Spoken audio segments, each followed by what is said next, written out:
নমস্কার। ইনফোলিপের বাণী ও কথা পর্বে সকলকে স্বাগত। আজ দিনটি সমাপ্ত করব ঠাকুরের একটি ঘটনার মধ্যে দিয়ে। কিসে ভক্তদের মঙ্গল হয়, আধ্যাত্ম চেতনার বিকাশ হয়, সে বিষয়ে ঠাকুর সদাই সজাগ ছিলেন। তাদের প্রতি কী ভালোবাসাই না তার ছিল। বলরাম বোস ঠাকুরের বড় ভক্ত। ঠাকুর বলতেন বলরামের অন্ন শুদ্ধ অন্ন।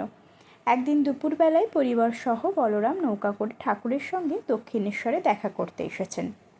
দেখাশোনা হলো, কথাবার্তা হলো, বিকেল হয়ে গিয়েছে।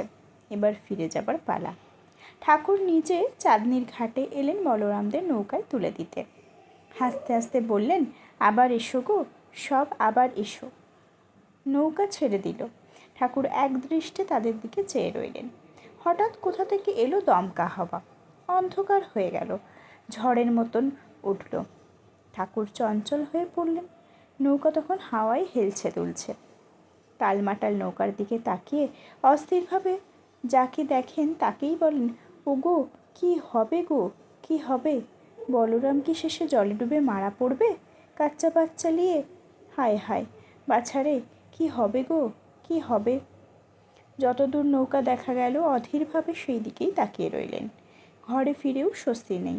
বিমর্ষভাবে এদিক ওদিক পায়চারি করেন আর বলেন, মা কি মুখ রাখবেন না, কথা শুনবেন না? হায় গো হায়, কি হবে? ঠাকুরকে এমন বিমর্ষ ও অস্থির দেখে যোগিন সেই ঝড় মাথায় নিয়েই আলমবাজার থেকে শেয়ারের ঘোড়ার গাড়ি করে বাগবাজারে ছুটলেন বলরাম বাবুদের খবর আনতে। ঠাকুরকে কিছু জানালেন না। কয়েক ঘন্টার পর রাত্রে দক্ষিণেশ্বরে ফিরে ঠাকুরকে তিনি বলরাম বাবুদের নিরাপদে পৌঁছানোর খবর দিলেন। ঠাকুর ভীষণ খুশি ও নিশ্চিন্ত হলেন।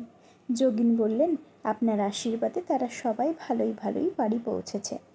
খানিকটা খুব দুমকা হাওয়ায় নৌকাখানা খুব হেলে দুলেছিল, এক পেশে হয়ে পড়েছিল, পরে সামলে গেল। ঠাকুর এই কথা শুনে ধীরে ধীরে যোগিনকে বললেন, আরে আমার আশীর্বাদ কী রে, যা বললি তা বললি, আর এমন কথা সকলের সাক্ষাতে বলবি না, মনে মনে ওটা রাখবি, বলবি মা কালীর আশীর্বাদে, মা কালীর ইচ্ছেই তারা সব ভালোই ভালোই পৌঁছেছে। ঠাকুরের এই সুন্দর ঘটনার মাধ্যমে আজ দিনটি সমাপ্ত করলাম। সকলে ভালো থাকবেন, সুস্থ থাকবেন, আনন্দে থাকবেন। আগামী দিন আপনাদের মঙ্গলময় হোক এই কামনা করি। ঠাকুর, মা, স্বামীজি, গুরুদেবের চরণে প্রণাম জানাই। সকলকে শুভরাত্রি, ধন্যবাদ। আমাদের এই চেষ্টা যদি আপনাদের ভালো লেগে থাকে, চ্যানেলটিকে লাইক, শেয়ার, সাবস্ক্রাইব করে পাশে থাকবেন।